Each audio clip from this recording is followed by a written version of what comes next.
Notorious serial killer Jeffrey Dahmer shocked the world when he was arrested in 1991 for the heinous crimes he committed against his victims and also for the fact that he killed 17 men and boys over more than 13 years without capture. Well-mannered, soft-spoken and pleasant in appearance, Dahmer escaped arrest on multiple occasions during his murderous spree. If you've read or watched interviews with serial killers, most of them either come across as slightly deranged or at least very creepy. But the focus of today's show, we must admit, seems kind of likable in the interviews. In his own words, his childhood was very normal and nothing traumatic happened to him. In an interview in 1994, sat next to his loving father, he said, "My childhood wasn't filled with any great tragedies," but then he explained his weird obsession with dissecting dogs and cats as a kid. In most cases, this could have led to a normal hobby like taxidermy, he added, but it didn't. Soft-spoken and charismatic, Jeff turned his efforts towards killing and taking apart human beings in an unimaginable fashion. "I acted on my fantasies, and that's where everything went wrong," he said. Today, we will see just how wrong it went. Welcome to True Stories, join the family, and let us explore some of the most crazy and interesting true crime. As always, if you enjoy, don't forget to give the video a like and subscribe. Now, let's get into it. If you look at the portrayal of Jeffrey Dahmer in the recent movie called My Friend Dahmer, you'll see he is portrayed as a bit of a loner in school with some strange habits. He has few friends but he doesn't seem to have violent impulses. You probably would not even notice him if he went to the same school. It was based on a graphic novel by the same name. The author researched Dahmer and this is what he had to say. There are a surprising number of people out there who view Jeffrey Dahmer as some kind of anti-hero, a bullied kid who lashed back at the society that rejected him. This is nonsense. Dahmer was a twisted wretch whose depravity was almost beyond comprehension. So, how did this quiet boy become a twisted serial killer? Well, as you already know, Dahmer had a love for dissecting animals that he found on the road after dissection. He would often dissolve the bodies in a barrel of chemicals in his family home in Ohio. I wonder why no one ever noticed this odd behavior? There was something very wrong with this kid. Dahmer has called this time of his life intense, stating that his mother was often frantic and his dad always busy.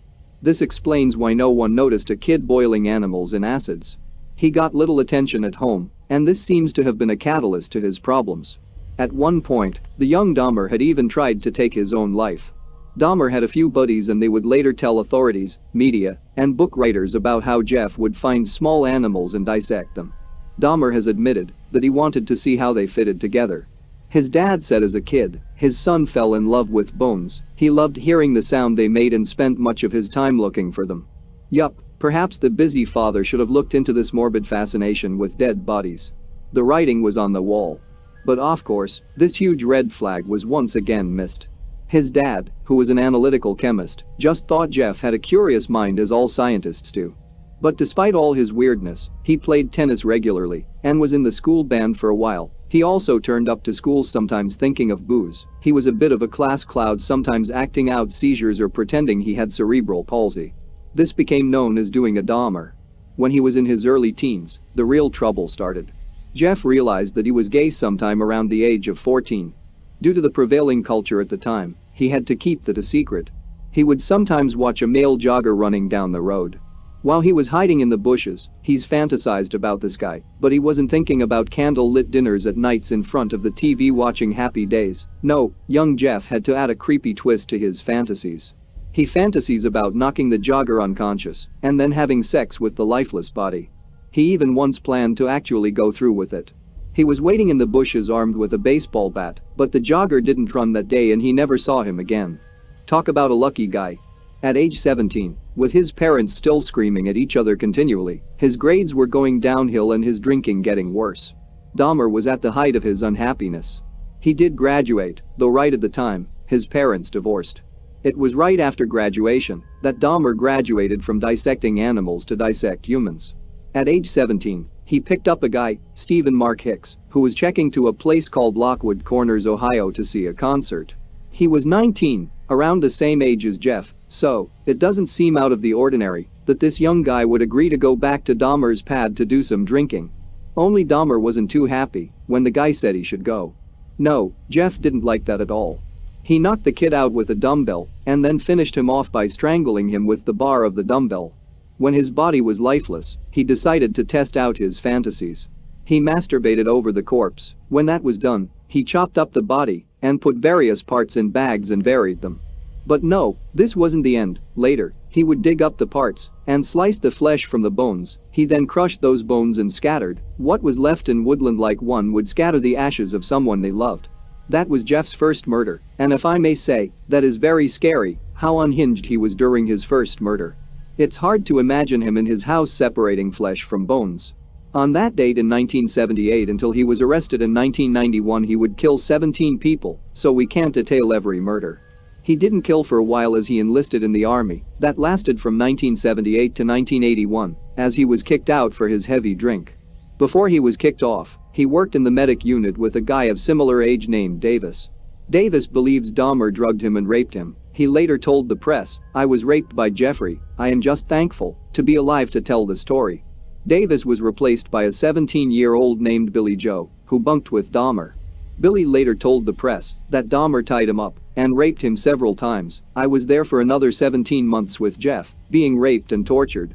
Billy said he had even used a rape kit to prove it to his officers, but it seems the army didn't believe him. Once Dahmer is out of the army, what does he do next? During the years, until his next murder, he was still being a sadistic creep and abuser. His devotion to being evil was unmovable. He drugged young men and then had sex with their unconscious bodies. He did this around a dozen times, but soon he needed a higher dose. He fantasized about digging up dead bodies and doing things to them. This of course was not convenient, and so Jeff was about to start making his own dead bodies. He waited until 1987 and then killed and dismembered another young man while living with his grandmother. Again, he masturbated over the corpse. He took it a step further. Dahmer always said that he didn't mean to kill the first of those victims at his grandmother's place. He claimed he just woke up with a bloody dead man in his bed. Nonetheless, he didn't exactly get on the phone to the cops and frantically explained that there had been a terrible accident. On the contrary, he cut up the body, put the parts in the suitcase, and then boiled the flesh from the severed head in chemicals. When he had a shiny skull at the end of his cooking, he used that as a masturbation tool. After a while he crushed that and scattered the bits. Well, I'm no expert, but this hardly seems like an accident. While staying with his grandmother, he killed again, employing a similar MO of drugging, strangling, having some kind of intercourse with the corpse, dismembering the body, and keeping the skull after boiling.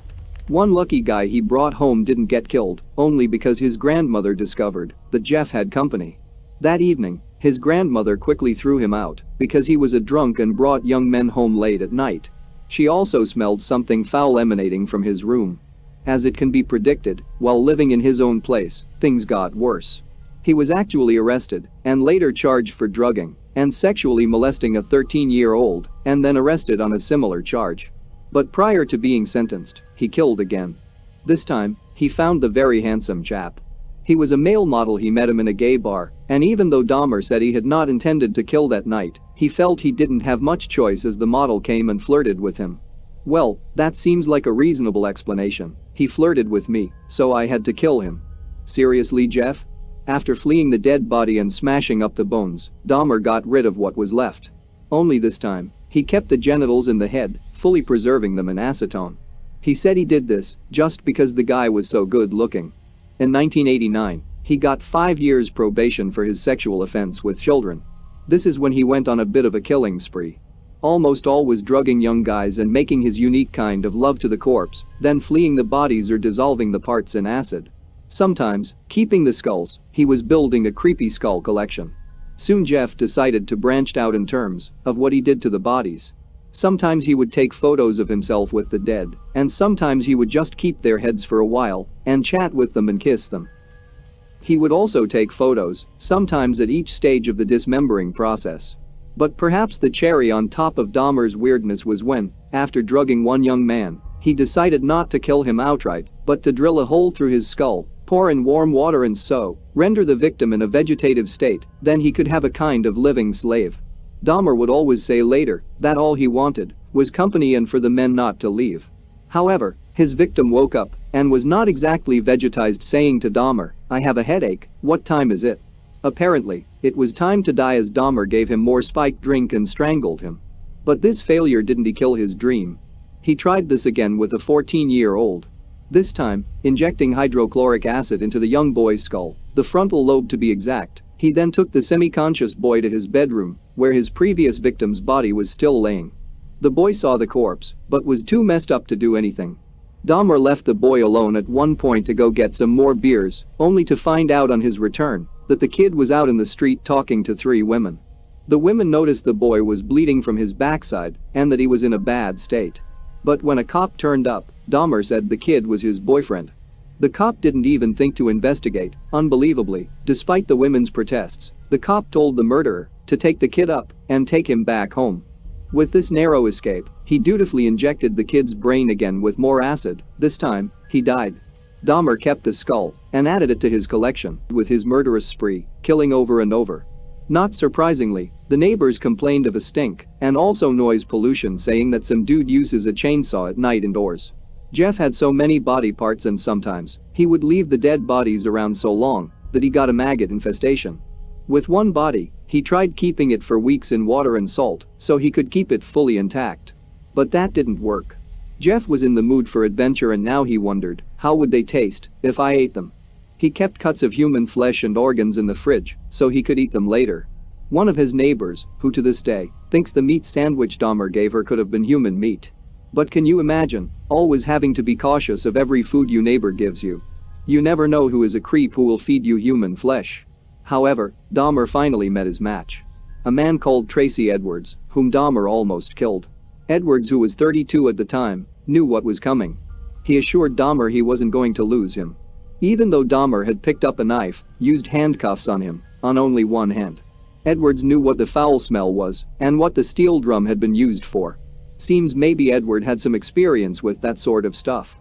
He stayed with Dahmer for 5 hours, with loose handcuff, as Dahmer occasionally held a knife to him, and even said he was going to eat his heart. When he got his chance, Edwards punched Dahmer and ran for his life. He told cops what had happened and what he had seen. 2 cops went to Dahmer's place. There, they found the Polaroids and established that they were certainly not fakes. Dahmer tried to fight, but was held down, whereupon a search was performed and a fresh head with flesh was quickly found. For what I did I should be dead, Dahmer told investigators searching the house later. Hearts, other organs, hands, penises, bits of human tissue, and entire torso skeletons, and of course skulls, were recovered. For his handiwork, he got 15 consecutive life terms in prison. He admitted everything and every detail. Some say this was a play, so he would get away with being insane. That didn't happen. Psychiatrists said he was sadistic and had antisocial personality disorder, but they also said he was amiable, charming and amusing to chat with. Inside prison, he read a lot of books and turned to religion. And even though he'd been separated from the general population, he persuaded the authorities to move him with the others. That was Dahmer's downfall, as he was murdered by fellow inmate and fellow murderer Chris Farr. He later told the press that he wasn't happy about what Dahmer had done, but was also bugged out that Dahmer would make shapes that looked like several body parts from the prison food as a way to annoy other prisoners. It's even said he added ketchup to his art to imitate blood. According to Dahmer's own words, he didn't love killing. He quoted, "That was the least satisfactory part. I didn't enjoy doing that. That's why I tried to create living zombies with uric acid and the drill, but it never worked. No, the killing was not the objective. I just wanted to have the person under my complete control, not having to consider their wishes, being able to keep them there as long as." So, what do you think about Dahmer's story? Can you explain why he would do the things he did? Is there anyone worse in terms of utter strangeness? Let us know in the comments. We've come to the end. As always, don't forget to give the video a like and let us know what other case to do.